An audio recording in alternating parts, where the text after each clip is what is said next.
जय हिंद साथियों, एक बार फिर हम करने वाले हैं रीजनिंग के स्पेशल क्वेश्चन का प्रैक्टिस सेट, जिसमें बहुत ही मोस्ट क्वेश्चन कवर किए गए हैं। तो जो भी वीडियो को देख रहे हैं, वीडियो को लास्ट तक देखिएगा और बताइए अंत में कि इस वीडियो में सवाल जो वो कैसे लगे आपको। तो आइए शुरू करते हैं।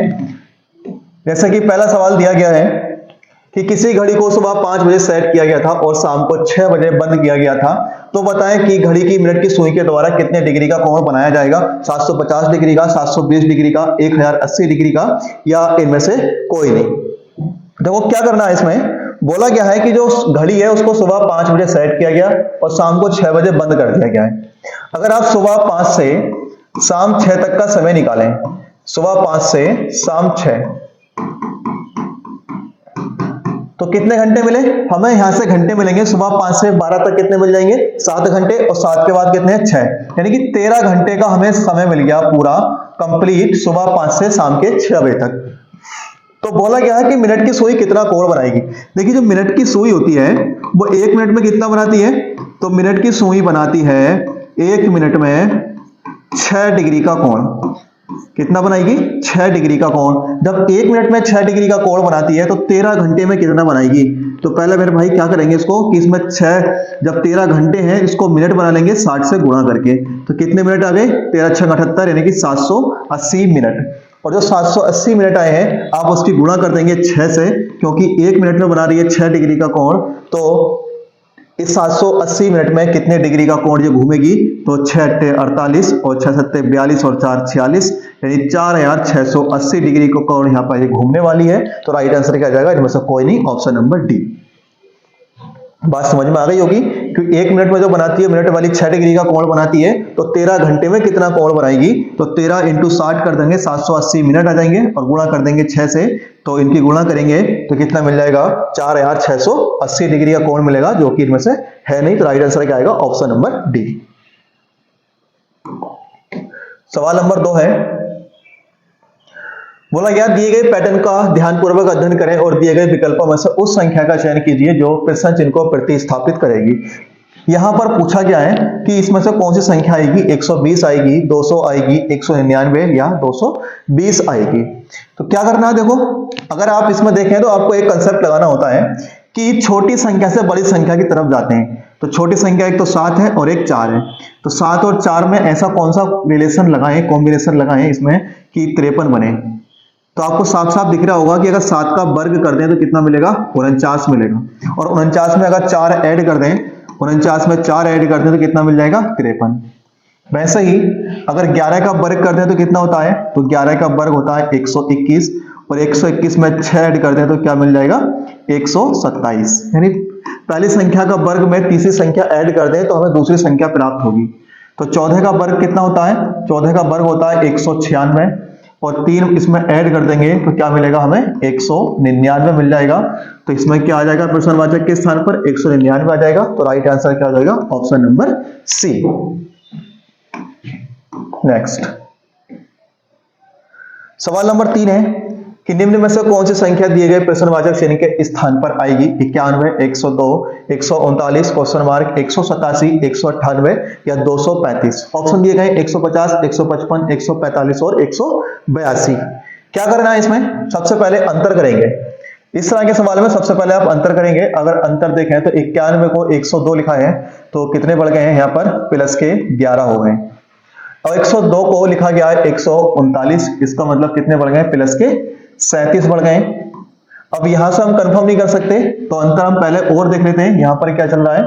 तो 187 को 18 में लिखा है, 8 में 7 गया 1, 9 में से 8 गया 1, प्लस के 11, और 98 को 35 लिखा है, तो यानी 2 यहां से और 35 कितने हो गए? 37। तो इसका मतलब है कि यहां पर हमें एक सीरीज दिख रही है, पहले प्लस के 11 फिर प्लस के 37, 11 37। इसका मतलब इस बार कितने बढ़ेंगे? 11। और जब 11 बढ़ेंगे तो 9 और 1 10, 3 और 1 4 और 1 5, और 1 हो जाएगा कितना? 150। और 150 में जब 37 ऐड करेंगे तो क्या मिल जाएगा? 187। तो यहां पर जो क्वेश्चन मार्क है उसके स्थान पर कौन सी संख्या मिल गई हमें? 150 संख्या मिल गई। तो राइट आंसर आ जाएगा ऑप्शन नंबर ए।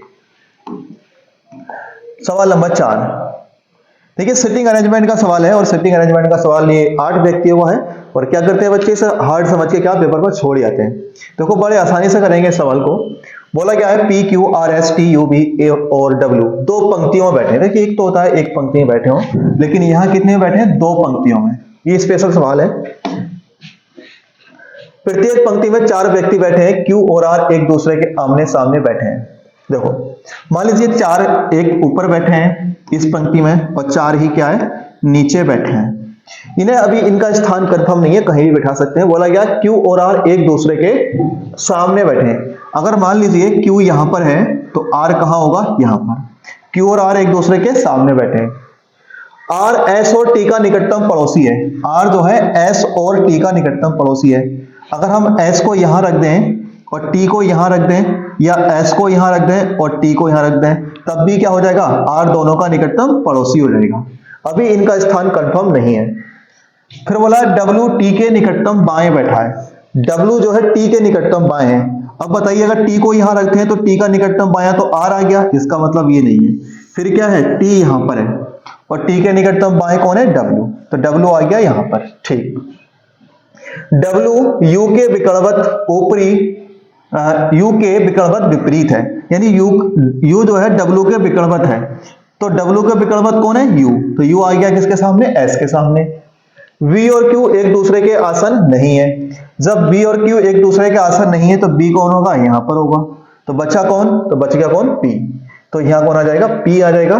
पूछा T के सामने कौन बैठा है, तो T के सामने जो बैठा है वो P बैठा है। तो राइट आंसर क्या आ जाएगा, ऑप्शन नंबर 3। सवाल नंबर 5, नीचे दिए गए विकल्पों में से सही उत्तर का चयन कीजिए। निम्नलिखित में से कौन सा गुण एक पुलिस अधिकारी के लिए उपयुक्त नहीं है। और इस तरह के सवाल अभी जो यूपी पुलिस का पेपर हुआ था उसमें 20 से 22 सवाल पूछे गए थे और ये आपके लिए इस बार बहुत ज्यादा महत्वपूर्ण साबित होने वाले हैं। जैसे कि पुलिस का एक गुण पूछा है, यानी कि उपयुक्त नहीं है। दयालु और उदार होना, क्या यह पुलिस का गुण नहीं है। सख्त और अनुशासित होना, बहादुर और वीर होना, तर्क संगत और उद्देश्यपूर्ण। देखिए तर्क संगत तो पुलिस को होना चाहिए और उद्देश्यपूर्ण होना चाहिए। पुलिस को बहादुर भी होना चाहिए, वीर होना चाहिए, सख्त और अनुशासित भी होना चाहिए। तो ये क्या राइट आंसर क्या जाएगा, दयालु और उदार होना। क्योंकि पुलिस का ये पुलिस अधिकारी के लिए उपयुक्त नहीं है एक गुण जो कि दयालु हो और उदार हो, लेकिन कहीं कहीं हो भी जाता है। सवाल नंबर 6, 102 विद्यार्थियों के एक समूह में प्रिया की रैंक शीर्ष से 25 भी है और कुसुम की रैंक नीचे से 20 भी है। प्रिया और कुसुम के बीच में कितने विद्यार्थी हैं। देखो आसान सवाल है, कुल कितने विद्यार्थी हैं, तो कुल है 102। और बोला क्या है, प्रिया की रैंक शीर्ष से कितनी है, 25 है। अगर मान लीजिए एक ये पंक्ति है और जो प्रिया है इसकी रैंक कितनी है, शीर्ष से 25 है। ठीक, और कुसुम की रैंक नीचे से कितनी है, तो कुसुम की रैंक है नीचे से, यहां पर कौन है, तो यहां पर है कुसुम। और कुसुम की रैंक कितनी है नीचे से, तो कुसुम की रैंक है 20। तो बोला गया इन दोनों के बीच में कितने व्यक्ति हैं। तो क्या करना, इन 25 और 20 को ऐड कर देंगे। तो 25 और 20 को ऐड करेंगे कितना मिलेगा, 45। और जो 45 हैं बाकी जो बच्चे बैठे होंगे वो कहां बैठे होंगे, इनके बीच में ही बैठे होंगे।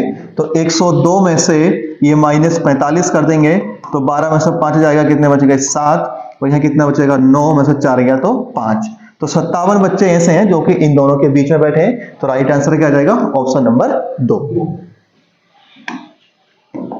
सवाल नंबर 7, बोला क्या है, 15 फरवरी 1903 को कौन सा दिन था। सोमवार था, मंगलवार था, रविवार था या बुधवार। देखिए कैलेंडर का मैंने पूरा का पूरा चैप्टर करा भी दिया है, कैसे इसके सवाल करते हैं वो आप पीछे जाके देख सकते हैं। बाकी मैं पूरा कंसेप्ट इस सवाल में भी बताता हूं आपको, ध्यान से देखिएगा।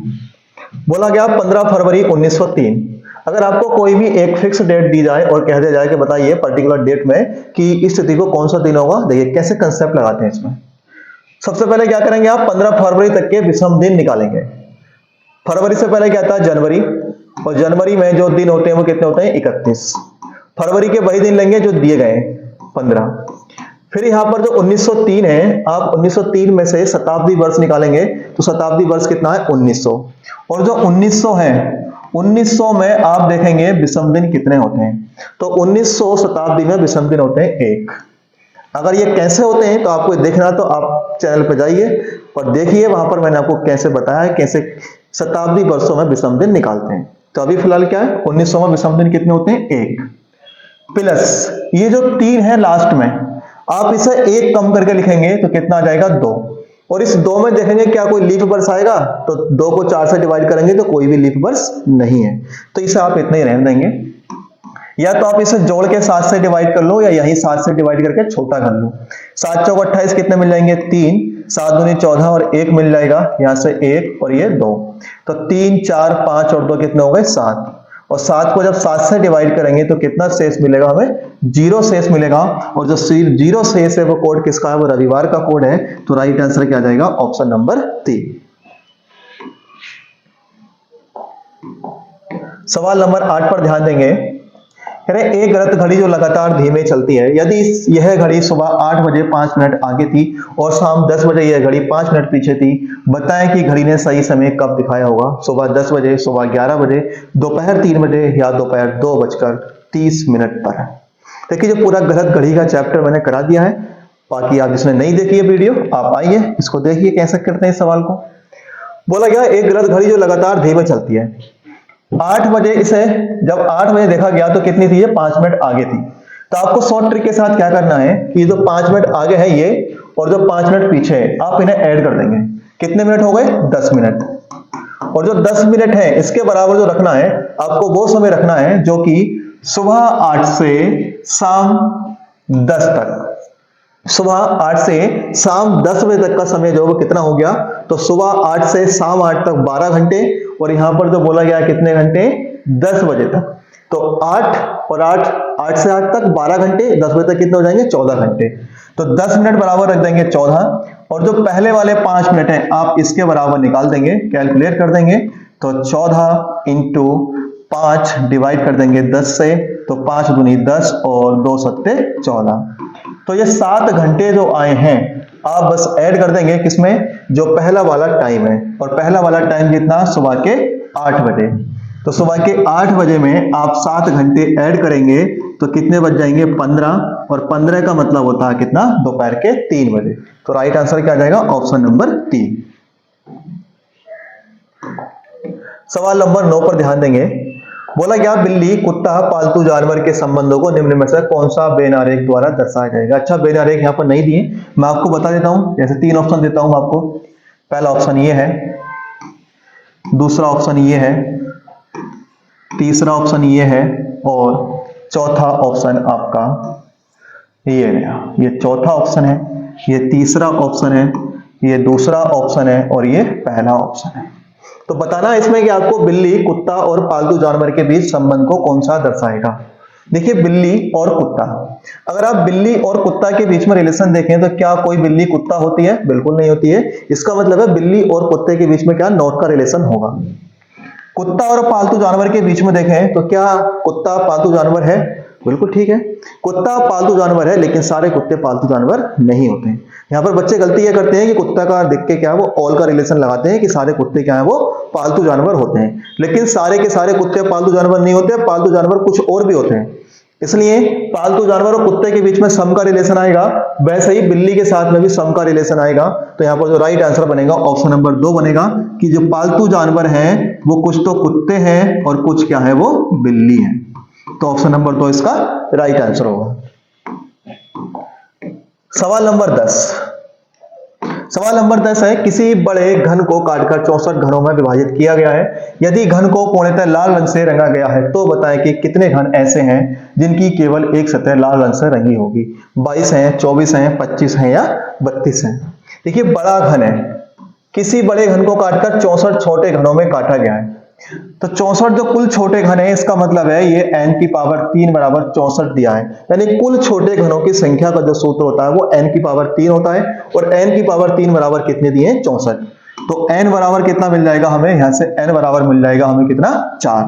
और जो n बराबर 4 मिला है तो बोला गया है कि बताएं कितने घन ऐसे होंगे जिनकी केवल एक सतह लाल रंग से रंगी होगी।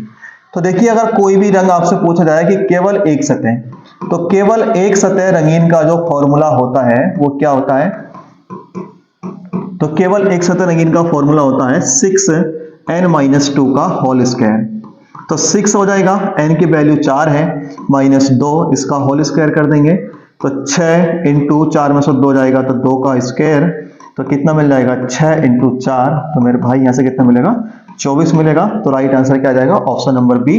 तो कि ऐसे जो 24 घन है जिनकी केवल एक सतह लाल रंग से रंगी है। बस आज के वीडियो में बस इतना ही। उम्मीद करते हैं सवाल अच्छे लगे होंगे, और सवाल अच्छे लगे हैं तो बताइएगा वीडियो में कमेंट करके कि हमारे द्वारा कराए गए सवाल कैसे हैं, और हमसे जुड़े रहिएगा ऐसे और प्रैक्टिस सेट सॉल्व करने के लिए। तो वीडियो को लाइक करिएगा और चैनल को सब्सक्राइब जरूर कर लीजिएगा। जल्द मिलेंगे अगली वीडियो में। धन्यवाद।